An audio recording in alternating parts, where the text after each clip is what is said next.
नमस्कार, न्यूज टाईममध्ये आपलं स्वागत. राष्ट्रवादी पक्ष मी काढला तरीही चिन्ह अजित पवार गटाला दिलं, हा सत्तेचा गैरवापर आहे. शरद पवारांची भाजपवर टीका. अजित पवारांचे पुतणे योगेंद्र पवार यांनी बारामतीतील शरदचंद्र पवार पक्ष कार्यालयाला दिली भेट. ज्येष्ठ नेते तथा कुटुंब प्रमुख शरद पवारांच्या सूचनेनुसार आम्ही काम करणार असल्याचं केले जाहीर. शरद पवार गटाच्या 10 आमदारांना अपात्र करण्यासाठी अजित पवार गटाची मुंबई उच्च न्यायालयात याचिका. शरद पवार गटासह विधानसभा अध्यक्ष राहुल नार्वेकरांना न्यायालयाची नोटीस. ड्रग्ज प्रकरणात पुणे पोलिसांची मोठी कारवाई.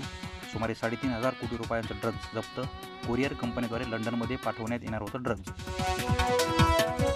आजपासून 12वीच्या परीक्षेला सुरुवात. राज्यातील 3,320 केंद्रांवर परीक्षेचं आयोजन.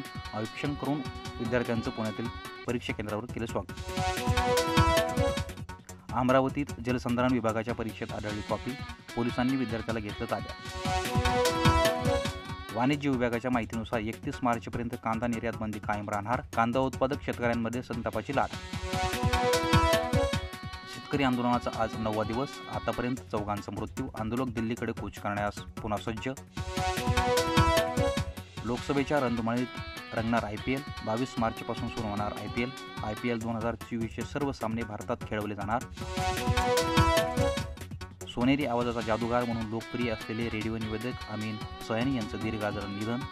बिनाका गीतमाला आकाशवाणीवरील कार्यक्रमाद्वारे श्रोत्यांना घातली होती बुरळ. न्यूज टाईममध्ये आज इथेच थांबूया. अधिक माहितीसाठी लॉग इन करा etvarad.com.